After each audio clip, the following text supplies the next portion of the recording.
Welcome back to my YouTube channel. ಈ ಒಂದು ವಿಡಿಯೋದಲ್ಲಿ ನಿಮಗೆ ಫಿನಾನ್ಷಿಯಲ್ ಪೊಸಿಷನ್ ಮೇಲೆ ಒಂದು ಕ್ವಶನ್ಸ್ ಕಂಪಲ್ಸರಿ ಇರುತ್ತೆ. ಅದು ಸೆಕ್ಷನ್ ಸಿ ನಲ್ಲೇ ಕೇಳ್ತಾರೆ. ಅಂದರೆ ಬ್ಯಾಲೆನ್ಸ್ ಶೀಟನ್ನು ಪ್ರಿಪೇರ್ ಮಾಡಬೇಕು as per Indian accounting standard 1 schedule 3 of companies ಆ್ಯಕ್ಟ್ನ ಪ್ರಕಾರ ನಾವು ಬ್ಯಾಲೆನ್ಸ್ ಶೀಟ್ನ ವರ್ಟಿಕಲ್ ಫಾರ್ಮ್ಯಾಟಲ್ಲಿ ಪ್ರಿಪೇರ್ ಮಾಡಬೇಕು. ಒಂದು ಸಿಂಪಲ್ ಆಗಿ ಈಸಿ ಆಗಿರ್ತಕ್ಕಂಥ ಒಂದು ಕ್ವಶನ್ಸನ್ನು ಕೇಳ್ತಾರೆ. ಸೊ ನಾನು ನಿಮಗೆ ಒಂದು ಕ್ವಶನ್ಸ್ 2025 ಕ್ವಶನ್ ಪೇಪರಲ್ಲಿ ಇರ್ತಕ್ಕಂಥ ಬ್ಯಾಲೆನ್ಸ್ ಶೀಟನ್ನು ನಾನು ನಿಮಗೆ ಹೇಗೆ ಆನ್ಸರ್ ಮಾಡಬೇಕು ಅನ್ನೋದು ತಿಳಿಸ್ಕೊಡ್ತೀನಿ. ಅದಕ್ಕೂ ಮುಂಚೆ ಯಾರೆಲ್ಲ ನನ್ನ ಒಂದು ಯೂಟ್ಯೂಬ್ ಚಾನಲ್ಗೆ ಇನ್ನೂ ಸಬ್ಸ್ಕ್ರೈಬ್ ಮಾಡ್ಕೊಂಡಿಲ್ಲ, ದಯವಿಟ್ಟು ಸಬ್ಸ್ಕ್ರೈಬ್ ಮಾಡ್ಕೊಳ್ಳಿ ಅಂತ ಕೇಳ್ತಾ ಬನ್ನಿ.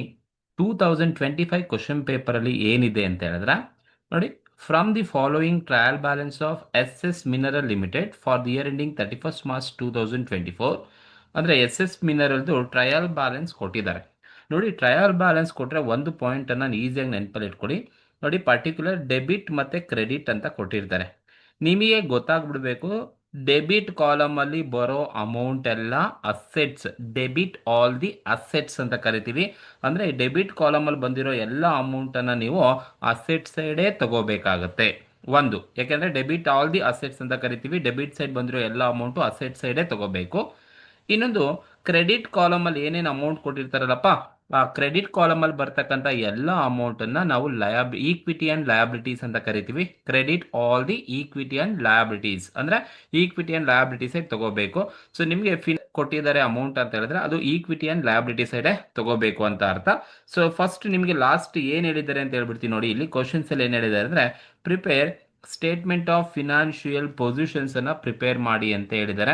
ನೋಡಿ, ಸ್ಟೇಟ್ಮೆಂಟ್ ಆಫ್ ಫಿನಾನ್ಷಿಯಲ್ ಪೊಸಿಷನ್ ಅಂದ್ರೆ ಬ್ಯಾಲೆನ್ಸ್ ಶೀಟ್ ಅನ್ನ ಪ್ರಿಪೇರ್ ಮಾಡಬೇಕು as on 31 March 2024 as per Ind AS 1 ನ ಪ್ರಕಾರ. ಅಂದ್ರೆ ನೀವು ವರ್ಟಿಕಲ್ ಫಾರ್ಮ್ಯಾಟ್ ಆಫ್ ಬ್ಯಾಲೆನ್ಸ್ ಶೀಟನ್ನು ಪ್ರಿಪೇರ್ ಮಾಡಬೇಕಾಗುತ್ತೆ.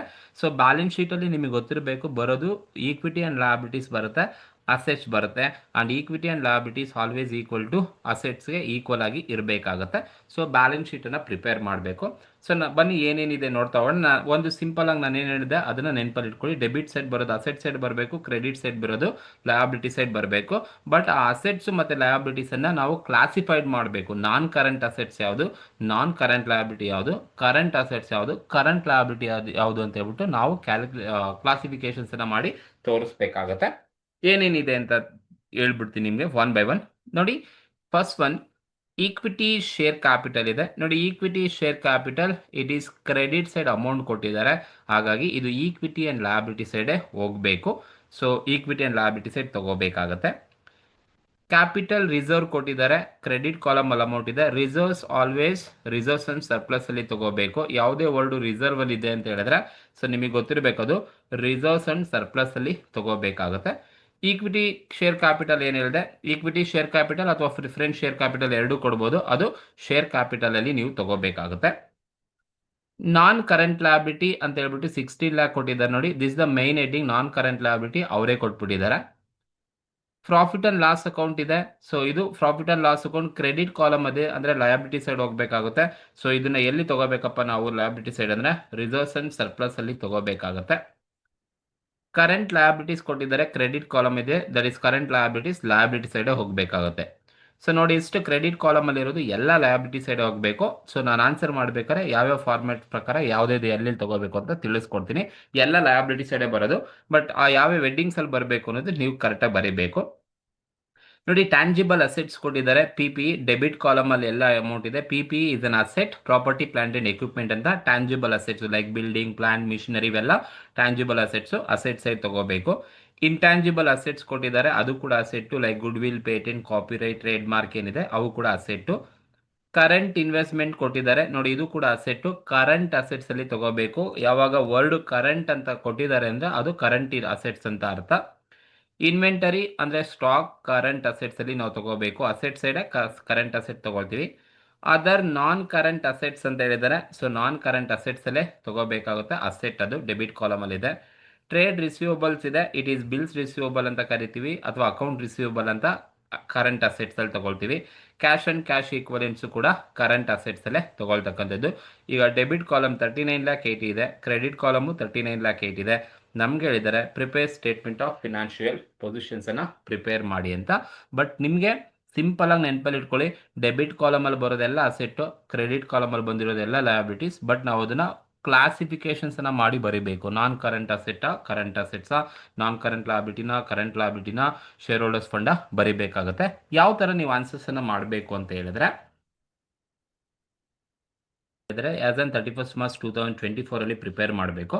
ಸೊ ಹಾಗಾಗಿ ನಾವು ತಗೋಬೇಕಾದ್ರೆ ಯಾವ ತರ ನೀವು ತಗೋಬೇಕಪ್ಪ ಅಂತ ಹೇಳಿದ್ರೆ, ಫಸ್ಟ್ ವರ್ಟಿಕಲ್ ಫಾರ್ಮ್ಯಾಟ್ ಅಲ್ಲೇ ಮಾಡಬೇಕು. ವರ್ಟಿಕಲ್ ಫಾರ್ಮ್ಯಾಟ್ ಅಂದ್ರೆ ನೀವು ಇದೇ ತರ ಏನು ಹೇಳ್ಕೊಡ್ತೀನಿ ಅದೇ ತರ ಮಾಡಿ. ಫಸ್ಟ್ ನೀವು ಈಕ್ವಿಟಿ ಅಂಡ್ ಲಯಬಿಲಿಟೀಸ್ ಅನ್ನ ತಗೋಬೇಕು. So first equity and liabilities ತಗೊಳ್ಳಿ. ಎಲ್ಲ ಈಕ್ವಿಟಿ ಅಂಡ್ ಲಯಬಿಲಿಟೀಸ್ ಆದ್ಮೇಲೆ ಅಸೆಟ್ಸ್ ತಗೋಬೇಕಾಗುತ್ತೆ. ನೋಡಿ, ಈಕ್ವಿಟಿ ಅಂಡ್ ಲಯಬಿಲಿಟಿ ಅಂತ ಗೊತ್ತಿರೋ, ಈಕ್ವಿಟಿ ಅಂದ್ರೆ ಅದು ಓನರ್ಸ್ ಫಂಡ್, ಲಯಬಿಲಿಟಿ ಅಂದ್ರೆ ಅದು ಬಾರೋಡ್ ಫಂಡ್. ಎರಡು ಈ ಕಡೆ ಲಯಬಿಲಿಟಿ ಸೈಡ್ ತಗೋಬೇಕಾಗುತ್ತೆ. ಸೊ ಆಗ ಈಕ್ವಿಟಿ ಅಂಡ್ ಲಯಬಿಲಿಟೀಸ್ ಅನ್ನ ತಗೋಬೇಕು. ಫಸ್ಟ್ ಈಕ್ವಿಟಿ ಅಂಡ್ ಲಯಬಿಲಿಟೀಸ್ ಅನ್ನ ನಾವು ಮೂರು ಭಾಗವಾಗಿ ಕ್ಲಾಸಿಫೈಡ್ ಮಾಡ್ತೀವಿ. ಈ ಬ್ಯಾಲೆನ್ಸ್ ಶೀಟ್ ಅನ್ನ ಲಯಬಿಲಿಟಿ ಸೈಡ್ ನಾವು ಮೂರು ತರ ಕ್ಲಾಸಿಫೈಡ್ ಮಾಡ್ತೀವಿ. ಏನೇನಪ್ಪ ಅಂತ ಹೇಳಿದ್ರೆ, ಫಸ್ಟ್ ಒನ್ ಬಂದು ಏನಂದ್ರೆ share holders fund. Share holders fund ಮೊದಲನೇ ಮೈನ್ ಹೆಡಿಂಗ್ ಬಂದು share holders fund. First one main heading ಬಂದು ಶೇರ್ ಹೋಲ್ಡರ್ಸ್ ಫಂಡ್ ಅಂತ ಕರಿತೀವಿ. ಅಂಡ್ ಎರಡನೇ ಮೈನ್ ಹೆಡಿಂಗ್ ಬಂದು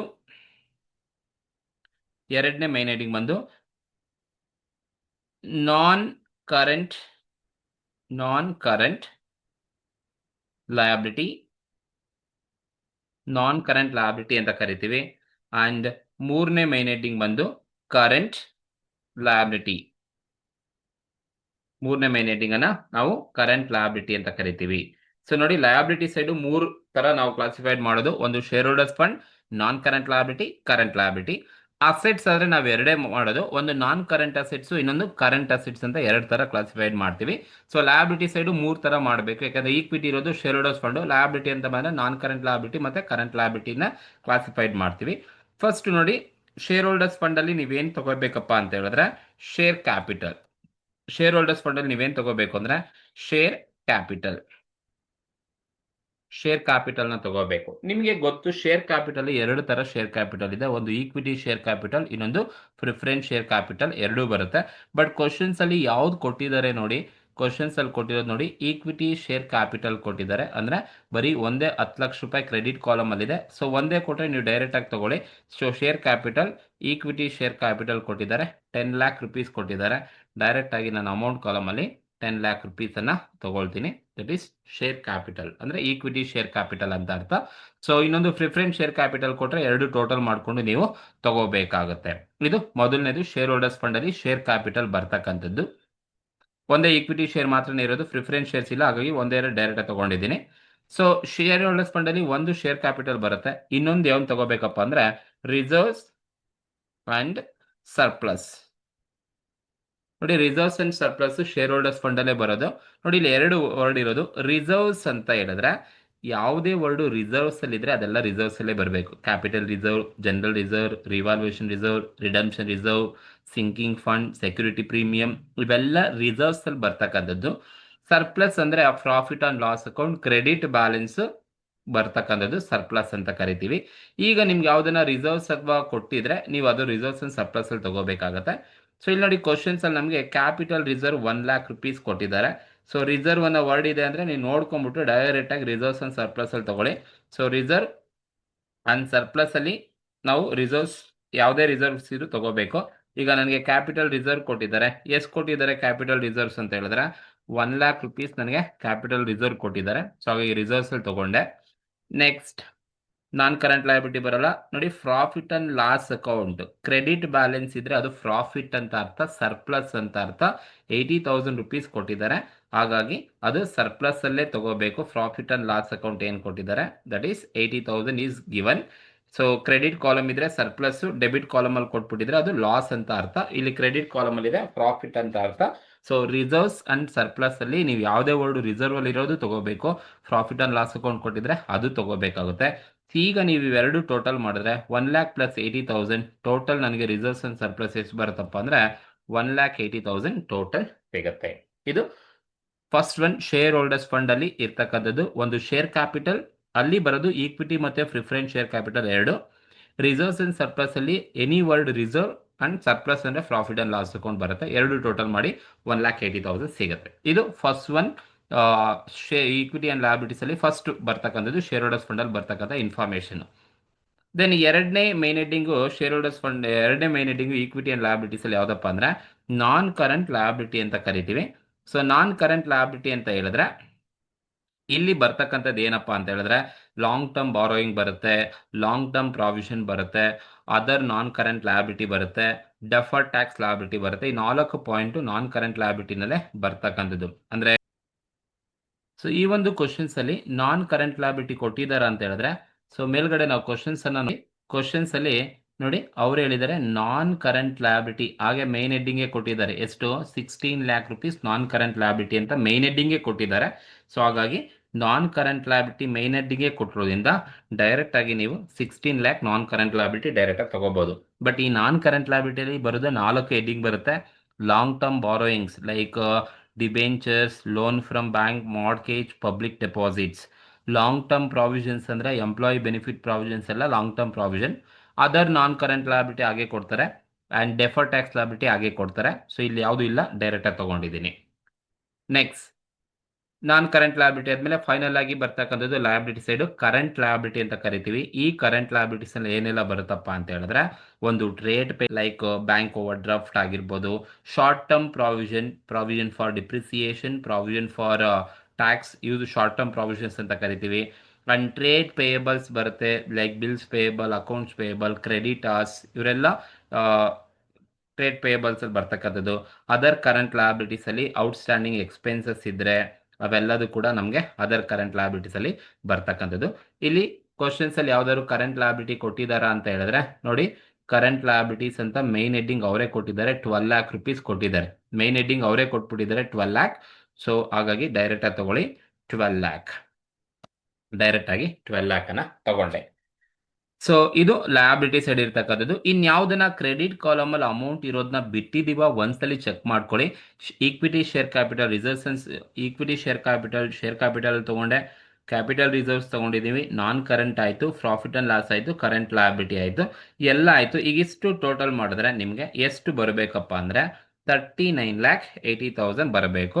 ಒಂದ್ಸಲಿ ಚೆಕ್ ಮಾಡ್ಕೊಳ್ಳಿ, 39,80,000 ನಮಗೆ ಟೋಟಲ್ ಸಿಗುತ್ತೆ. ಇದನ್ನ ನಾವೇನಂತ ಕರಿಬೇಕಪ್ಪ ಅಂತ ಹೇಳಿದ್ರೆ total equity and liability, total equity and liability ಅಂತ ಕರಿತೀವಿ. ಸೊ ಇದು ನಮಗೆ ಟೋಟಲ್ ಇರ್ತಕ್ಕಂಥದ್ದು. ಸೊ ಈಗ ಟೋಟಲ್ ಈಕ್ವಿಟಿ ಅಂಡ್ ಲಯಬಿಲಿಟಿ 39,80,000. ಅವ್ರು ಎಷ್ಟು ಕೊಟ್ಟಿರ್ತಾರೋ ಅಷ್ಟೇ ಅಮೌಂಟ್ ಬರಬೇಕು, ಬೇರೆ ಬರ್ತಾ ಇದೆ ಅಂದ್ರೆ ರಾಂಗ್ ಆನ್ಸರ್ ಅಂತ ಅರ್ಥ. ನೀವಿಷ್ಟು ಟೋಟಲ್ ಮಾಡಿದ್ರೆ ನಿಮಗೆ ಟೋಟಲ್ ಈಕ್ವಿಟಿ ಅಂಡ್ ಲಯಬಿಲಿಟಿ ಸಿಗುತ್ತೆ. ಇದು ಫಸ್ಟ್ ಈಕ್ವಿಟಿ ಅಂಡ್ ಲಯಬಿಲಿಟೀಸ್ ಹೀಗೆ ಮಾಡಬೇಕು. Share holders fund, non current liability, current liability, ಎಲ್ಲ ಟೋಟಲ್ ಈಕ್ವಿಟಿ ಅಂಡ್ ಲಯಬಿಲಿಟೀಸ್ನೆಲ್ಲ ತಗೊಂಡಾದ್ಮೇಲೆ ನೆಕ್ಸ್ಟ್ ನೀವೇನು ತಗೋಬೇಕಪ್ಪ ಅಂತ ಹೇಳಿದ್ರೆ ಟೋಟಲ್ ಮಾಡಿದಾದ್ಮೇಲೆ ಎಲ್ಲ ಈಕ್ವಿಟಿ ಅಂಡ್ ಲಯಬಿಲಿಟೀಸ್ ಆದಮೇಲೆ ನೆಕ್ಸ್ಟ್ ನೀವು ತಗೋಬೇಕಾದ್ರೆ ಸೊ ನೀವು ಅಸೆಟ್ಸ್ ಅನ್ನ ತಗೋಬೇಕಾಗತ್ತೆ. ಎಲ್ಲ ಈಕ್ವಿಟಿ ಅಂಡ್ ಲಯಬಿಲಿಟೀಸ್ ಆದಮೇಲೆ ನೆಕ್ಸ್ಟ್ ನೀವು ಅಸೆಟ್ಸ್ ಅನ್ನ ತಗೋಬೇಕು. ಸೊ ಹಾಗಾಗಿ ನೋಡಿ, first liability, equity and liabilities ಅನ್ನ ನಾವು 3 ತರ ಕ್ಲಾಸಿಫಿಕೇಶನ್ಸ್ ಅನ್ನ ಮಾಡಿದ್ವಿ, share holders fund, non current liability, current liability. But assets ಅನ್ನ ನಾವು 2 ತರ ಕ್ಲಾಸಿಫಿಕೇಶನ್ಸ್ ಅನ್ನ ಮಾಡೋದು. ಒಂದು ಏನಪ್ಪಾ ಅಂತ ಹೇಳಿದ್ರೆ non current asset, non current assets, ಒಂದು ನಾನ್ ಕರೆಂಟ್ ಅಸೆಟ್ಸ್ ಅಂತ ಕರಿತೀವಿ. ಎರಡನೇದು ಬಂದು current assets, current. So assets ಇವೆರಡೆ, ಒಂದು ನಾನ್ ಕರೆಂಟ್ ಅಸೆಟ್ಸ್, ಇನ್ನೊಂದು ಕರೆಂಟ್ ಅಸೆಟ್ಸ್ ಅಂತ ಕರಿತೀವಿ. ನೋಡಿ, ನಾನ್ ಕರೆಂಟ್ ಅಸೆಟ್ಸ್ ಅಂತ ಹೇಳಿದ್ರೆ property, plant and equipment, property, plant and equipment ಕೊಟ್ಟಿದ್ದಾರೆ. First one property, plant and equipment, ಅಥವಾ ಇದನ್ನ ನಾವು ಫಿಕ್ಸ್ಡ್ ಅಸೆಟ್ ಅಂತ ಬೇಕಾದ್ರೂ ಕರಿಬಹುದು. ಫಿಕ್ಸ್ಡ್ ಅಸೆಟ್ ಅಥವಾ ಟ್ಯಾಂಜಿಬಲ್ ಫಿಕ್ಸ್ಡ್ ಅಸೆಟ್ ಎಲ್ಲ ಒಂದೇ. ಇದು ಪ್ರಾಪರ್ಟಿ, ಪ್ಲಾಂಟ್ ಅಂಡ್ ಎಕ್ವಿಪ್ಮೆಂಟ್ ಅಂತನಾದ್ರೂ ಕೊಡ್ಬೋದು, ಫಿಕ್ಸ್ಡ್ ಅಸೆಟ್ಸ್ ಅಥವಾ ಟ್ಯಾಂಜಿಬಲ್ ಫಿಕ್ಸ್ಡ್ ಅಸೆಟ್ಸ್ ಅಂತ ಕೊಡ್ತೀವಿ. ಸೊ ನಿಮಗೆ ಯಾವ್ದಾದ್ರು ಕ್ವಶನ್ಸ್ ಅಲ್ಲಿ ಇದೆಯಾ ನೋಡಿ. ಸೊ ನೋಡಿ, ಟ್ಯಾಂಜಿಬಲ್ ಅಸೆಟ್ಸ್ PPE ಅಂತ ಬ್ರಾಕೆಟ್ ಅಲ್ಲಿ ಹೇಳಿದ್ದಾನೆ. Property, plant and equipment 16 lac tangible assets ಕೊಟ್ಟಿದ್ದಾನೆ, ಅಂದ್ರೆ ಅದು ನಾನ್ ಕರೆಂಟ್ ಅಸೆಟ್ಸ್ ಅಲ್ಲೇ ತಗೋಬೇಕು. So property, plant and equipment 16 lac ಕೊಟ್ಟಿದ್ದಾರೆ. ಸೊ ಡೈರೆಕ್ಟ್ ತಗೊಳ್ಳಿ 16 lac property, plant and equipment ಅಥವಾ ಟ್ಯಾಂಜಿಬಲ್ ಫಿಕ್ಸ್ಡ್ ಅಸೆಟ್ಸ್ ಅಂತ ತಗೋಬೇಕು. ಒಂದು ನಾನ್ ಕರೆಂಟ್ ಅಸೆಟ್ ಅಲ್ಲಿ PPE, next tangible fixed assets ಆದ್ಮೇಲೆ ಇನ್ಯಾವುದು ಅಂತ ನಿಮ್ಗೆ ಈಸಿಯಾಗಿ ಗೊತ್ತಾಗುತ್ತೆ. ಇಂಟ್ಯಾಂಜಿಬಲ್ ಯಾವುದು ಅಂದ್ರೆ ಟ್ಯಾಂಜಿಬಲ್ ಅಸೆಟ್ ಆದ್ಮೇಲೆ ಇಂಟ್ಯಾಂಜಿಬಲ್ ಅಸೆಟ್ಸ್ ಬ್ರಾಕೆಟ್ ಅಲ್ಲಿ ಬೇಕಾದ್ರೆ ಒಂದೆರಡು ಎಕ್ಸಾಂಪಲ್ ಬರೆದಿರ್ತೀನಿ. ಒಂದು ಗುಡ್ ವಿಲ್ ಆಗಿರ್ಬೋದು, ಪೇಟೆಂಟ್,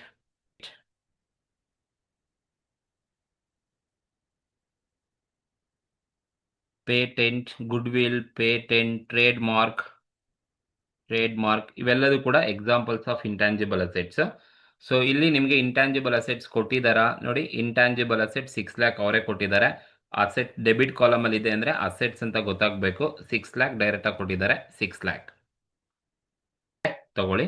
ಒಂದು PPE ತಗೋಬೇಕು, ಇನ್ನೊಂದು ಇಂಟ್ಯಾಂಜಿಬಲ್ ಅಸೆಟ್ಸ್ ತಗೋಬೇಕು. ನೆಕ್ಸ್ಟ್ ಅದಾದ್ಮೇಲೆ ನೆಕ್ಸ್ಟ್ ನೀವು ಟ್ಯಾಂಜಿಬಲ್ PPE ಆದ್ಮೇಲೆ ನೆಕ್ಸ್ಟ್ ನೀವು ನಾನ್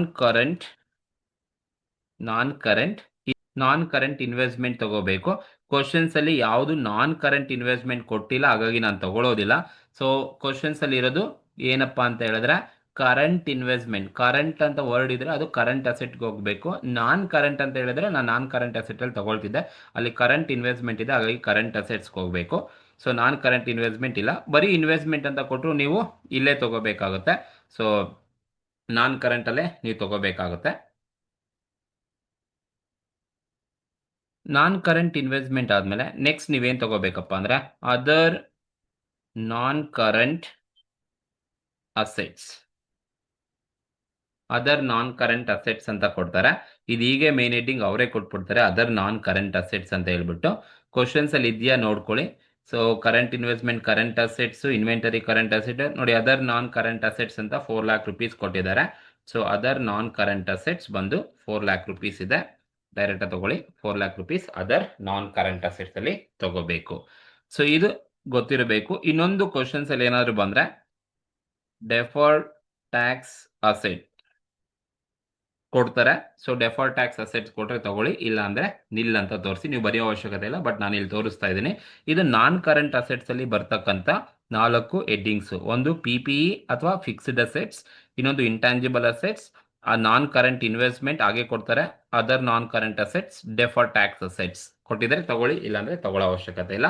ಸೊ ಇನ್ನ ಇವನ್ನ ಬಿಟ್ಟು ಇನ್ನು ಯಾವುದೇ ಅಸೆಟ್ ಸೈಡ್ ಇದೆ ಅಂದ್ರೆ ಅವೆಲ್ಲ ಕರೆಂಟ್ ಅಸೆಟ್ಸ್ ಅಲ್ಲಿ ಹೋಗ್ಬೇಕು. ಕರೆಂಟ್ ಅಸೆಟ್ಸ್ ಅಲ್ಲಿ 1 by 1 ತಗೊಂಡಿರ್ತೀನಿ ಏನು ಅಂತ ಹೇಳ್ಬಿಟ್ಟು. ಫಸ್ಟ್ ಒನ್ ಬಂದು ಇನ್ವೆಂಟರೀಸ್. ಕ್ವಶನ್ಸ್ ಅಲ್ಲಿ ಇನ್ವೆಂಟರೀಸ್ ಕೊಟ್ಟಿದಾರ ಅಂತ ಹೇಳಿದ್ರೆ ಅವರೇ ಇನ್ವೆಂಟರೀಸ್ ಕೊಟ್ಟಿದ್ದಾರೆ. ಎಸ್ ಕೊಟ್ಟಿದಾರಪ್ಪ ಅಂತ ಹೇಳಿದ್ರೆ ನೋಡಿ, ಇನ್ವೆಂಟರೀಸ್ 1,80,000 ಕೊಟ್ಟಿದ್ದಾರೆ ಅವರೇ. ಡೆಬಿಟ್ ಕಾಲಮ್ ಅಲ್ಲಿ ಇದೆ, ಅಸೆಟ್ ಅಂತ ಗೊತ್ತಾಗುತ್ತೆ. ಸೊ 1,80,000 ಇನ್ವೆಂಟರೀಸ್ ಆದ್ಮೇಲೆ ನೀವು ಕರೆಂಟ್ ಇನ್ವೆಸ್ಟ್ಮೆಂಟ್ ಅಂತ ಕೊಟ್ಟಿದ್ರೆ ನೀವು ಇಲ್ಲೇ ತಗೋಬೇಕು. ಅದು ಕರೆಂಟ್ ಅಸೆಟ್ಸ್ ಅಂತ ಅರ್ಥ. ಕರೆಂಟ್ ಅನ್ನೋ ವರ್ಡ್ ಇರೋದ್ರೆ ಎಲ್ಲ ಕರೆಂಟ್ ಅಸೆಟ್ಸ್. ನಾನ್ ಕರೆಂಟ್ ಇದ್ದಿದ್ರೆ ನಾನ್ ಕರೆಂಟ್ ಅಸೆಟ್ ಆಗ್ತಿತ್ತು. ಇಲ್ಲಿ ಕರೆಂಟ್ ಇನ್ವೆಸ್ಟ್ಮೆಂಟ್ ಕೊಟ್ಟಿದ್ದಾರೆ, 2 ಲ್ಯಾಕ್ ರುಪೀಸ್ ಕೊಟ್ಟಿದ್ದಾರೆ, ಹಾಗಾಗಿ 2 ಲ್ಯಾಕ್ ರುಪೀಸ್ ಅನ್ನ ತಗೋಬೇಕು. 2 lac rupees. Next current investment ಆದ್ಮೇಲೆ ಟ್ರೇಡ್ ರಿಸೀವಬಲ್ಸ್. ಕ್ವಶನ್ಸ್ ಅಲ್ಲಿ ಕೊಟ್ಟಿದೆ. ಇದನ್ನ ಟ್ರೇಡ್ ರಿಸೀವಬಲ್ಸ್ ಅಂತನಾದ್ರೂ ಕರಿಬಹುದು, ಅಥವಾ ಬಿಲ್ಸ್ ರಿಸೀವಬಲ್ ಅಂತನಾದ್ರೂ ಕರಿಬಹುದು, ಅಥವಾ ದಟ್ ಈಸ್ ಅಕೌಂಟ್ ರಿಸೀವಬಲ್ಸ್ ಅಂತ ಬೇಕಾದ್ರೂ ಕರಿಬಹುದು. ಯಾವೆಲ್ಲ ಒಂದೇ. Account receivable, trade receivables, bills receivables ಅಂತ ಕೊಟ್ಟಿರ್ತಾರೆ. ಸೊ ಕ್ವಶನ್ಸ್ ಅಲ್ಲಿ ಟ್ರೇಡ್ ರಿಸೀವಬಲ್ಸ್ ಎಷ್ಟಿದ್ಯಪ್ಪ ಅಂತ ಹೇಳಿದ್ರೆ ನೋಡಿ, ಟ್ರೇಡ್ ರಿಸೀವಬಲ್ಸ್ 2 ಲ್ಯಾಕ್ ಇದೆ. Trade receivables 2 lac. ದೆನ್ ಇನ್ನ ಉಳ್ಕೊಂಡಿರೋದು ಯಾವ್ದಪ್ಪ ಅಂದ್ರೆ cash and cash equivalent. Cash and cash equivalents ಅವರೇ ಕೊಟ್ಟಿದ್ದಾರೆ. ಕ್ಯಾಶ್ ಅಂಡ್ ಕ್ಯಾಶ್ ಈಕ್ವಲೆಂಟ್ಸ್ ಎಷ್ಟು 8 ಲ್ಯಾಕ್ ರುಪೀಸ್ ಅಂತ ಕ್ಯಾಶ್ ಅಂಡ್ ಕ್ಯಾಶ್ ಈಕ್ವಲೆಂಟ್ ಕೊಟ್ಟಿದ್ದಾರೆ. ಸೊ ಅದು 8 ಲ್ಯಾಕ್ ರುಪೀಸ್ ಇರುತ್ತೆ. 8 lac rupees cash and cash equivalents. ಇವನ್ನ ಬಿಟ್ಟು ಇನ್ಯಾವ್ದಾನ ಇದ್ರೆ ಅವೆಲ್ಲ ಬರೋದು other current assets. Like prepaid expenses ಆಗಿರ್ಬೋದು, ಅಥವಾ ಔಟ್ಸ್ಟ್ಯಾಂಡಿಂಗ್ ಇನ್ಕಮ್ಸ್ ಆಗಿರ್ಬೋದು, ಅವೆಲ್ಲ ಅದರ್ ಕರೆಂಟ್ ಅಸೆಟ್ಸ್ ಅಲ್ಲಿ ಬರುತ್ತೆ. ಬಟ್ ಈ ಕ್ವಶನ್ಸ್ ಅಲ್ಲಿ ಯಾವುದು ಅದರ್ ಕರೆಂಟ್ ಅಸೆಟ್ಸ್ ಕೊಟ್ಟಿಲ್ಲ, ತಗೊಳ್ಳೋದಿಲ್ಲ. ಸೊ ಈಗ ನೀವು ಟೋಟಲ್ ಮಾಡಿದ್ರೆ ನಿಮಗೆ ಎಷ್ಟು ಬರುತ್ತಪ್ಪ ಅಂತ ಹೇಳಿದ್ರೆ, ಟೋಟಲ್ ಮಾಡಿದ್ರೆ ನಿಮಗೆ ಬರ್ತಕ್ಕಂಥದ್ದೇ ಟೋಟಲ್ ಅಸೆಟ್ಸ್ 39 ಲ್ಯಾಕ್ 80,000 ನಿಮಗೆ ಸಿಗುತ್ತೆ. ಇದು ಟೋಟಲ್ ಅಸೆಟ್ಸ್ ಅಂತ ತಗೋಬೇಕು. ಸೊ ಇಷ್ಟು ಮಾಡಿದ್ರೆ ನಿಮಗೆ ಸೆಕ್ಷನ್ ಸಿ ನಲ್ಲಿ 6 ಮಾರ್ಕ್ಸ್ ನಿಮಗೆ ಸಿಗುತ್ತೆ. ಸೊ ಇಲ್ಲಿ ಕೊಟ್ಟಿರೋ ಇನ್ಫಾರ್ಮೇಶನ್ಸ್ ಅನ್ನ ಜಸ್ಟ್ ನೀವು ಕ್ಲಾಸಿಫೈಡ್ ಮಾಡಬೇಕು. ಟೋಟಲ್ ಅಸೆಟ್ಸ್ ಯಾವುದು, ಟೋಟಲ್ ಲಯಬಿಲಿಟಿ ಸೈಡ್ ಯಾವ್ದು ಬರುತ್ತೆ, ಕ್ಲಾಸಿಫಿಕೇಶನ್ಸ್ ಅನ್ನ ಮಾಡಿ ಸಿಂಪಲ್ ಆಗಿ ನೆನ್ಪಿಟ್ಕೊಳ್ಳಿ. ಲಯಬಿಲಿಟಿ ಸೈಡ್ ಈ 3 ಹೆಡ್ಡಿಂಗ್ ತಗೊಳ್ಳಿ: shareholders fund, non current liability, current liability. Asset side ಬಂದ್ರೆ ಒಂದು ನಾನ್ ಕರೆಂಟ್ ಅಸೆಟ್ಸ್, ಇನ್ನೊಂದು ಕರೆಂಟ್ ಅಸೆಟ್, ಎರಡೇ ಹೆಡ್ಡಿಂಗ್ ಇರ್ತಕ್ಕಂಥದ್ದು. ಸೊ ಅವನ್ನ ನೋಡಿಕೊಂಡು ಕರೆಕ್ಟಾಗಿ ಪ್ರಾಕ್ಟೀಸ್ ಅನ್ನ ಮಾಡಿ. ಇದು ಲಾಸ್ಟ್ ಇಯರ್ ಕೇಳಿರ್ತಕ್ಕಂಥ ಕ್ವಶನ್, ವರ್ಟಿಕಲ್ ಫಾರ್ಮೆಟ್ ಅಲ್ಲೇ ಮಾಡಬೇಕು. ಕೆಲವರು ನೀವೇನ್ ಮಾಡಿರ್ತೀರಾ, ಫಸ್ಟ್ ಅಸೆಟ್ ತಗೊಂಡು ಆಮೇಲೆ ಲಯಬಿಲಿಟಿ ತಗೊಳ್ತೀರಾ, ಅದು ಕರೆಕ್ಟೇ. So equity and liability first ತಗೊಂಡು ಆಮೇಲೆ ಬೇಕಾದ್ರೆ ನೀವು ಅಸೆಟ್ಸ್ ಅನ್ನ ಬೇಕಾದ್ರೆ ತಗೋಬಹುದು. ಸೊ ನಿಮ್ಗೆ ಏನಾದ್ರು ಮೋರ್ ದ್ಯಾನ್ 2 ಐಟಮ್ಸ್ ಇದೆ ಅಂತ ಹೇಳಿದ್ರೆ ಅವನ್ನ ಇನ್ನರ್ ಕಾಲಮಲ್ಲೇ ಟೋಟಲ್ ಮಾಡ್ಕೊಂಡು ಔಟರ್ ಕಾಲಮಲ್ಲೇ ಮಾಡಿ, ಏನು ಪ್ರಾಬ್ಲಮ್ ಆಗೋಲ್ಲ, ಮಾರ್ಕ್ಸ್ ಕೊಡ್ತಾರೆ. ಓಕೆ, ಸೊ ಇದು ಇರ್ತಕ್ಕಂಥದ್ದು 2025 ಕ್ವಶನ್ ಪೇಪರ್ಲಿ ಇರ್ತಕ್ಕಂಥದ್ದು. ಈ ಒಂದು ವಿಡಿಯೋ ನಿಮ್ಗೆ ಇಷ್ಟ ಆಗಿದ್ರೆ ದಯವಿಟ್ಟು ಶೇರ್ ಮಾಡಿ, ಸಬ್ಸ್ಕ್ರೈಬ್ ಮಾಡಿ. Thank you.